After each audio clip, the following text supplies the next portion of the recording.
মাটির চুলায় আজকে অনেকদিন পর একটু ছোলা রান্না করব।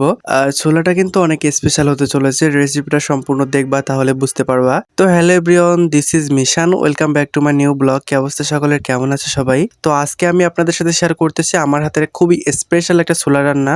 স্পেশাল কেন বলতেছি একটু পরেই বুঝতে পারবেন। রান্নার কাজে গুঁড়া মশলা, গোটা মশলা যা যা লাগবে সবকিছু হাতের কাছে নিয়ে চলে এসেছি। আমাদের নতুন মাটির চুলা আজকে রান্না করব।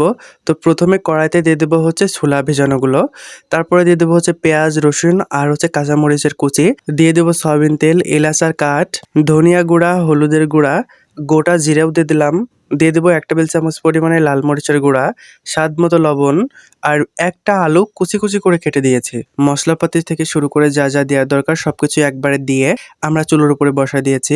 এইবার দিয়ে দেবো 2 কাপের মতো পানি, দিয়ে ভালো করে জাল করতে হবে। বাই দা ওয়ে, ছোলা রান্নার রেসিপিটা কেন স্পেশাল বলেছি জানতে চাও না? তাহলে এইবারে আমি তোমাদের সাথে শেয়ার করতেছি কেন স্পেশাল বললাম। ছোলা রান্না করলে হয় কি, অনেক সময় ঝরঝরে হয়ে যায়। ঝরঝরা ছোলাকে ক্রিমি ভাব করার জন্য একটা বাটিতে 2 টেবিল চামচ পরিমাণে বেসন নিলাম, কুসুম গরম পানিতে ভালো করে ফেটে নিয়ে ফুটান্ত পানির ভিতর দিয়ে দিব। ওই মিশ্রণটা দেওয়ার পরে দেখবেন ঝরঝরে ছোলা থেকে একেবারে ক্রিমি ভাব চলে আসবে।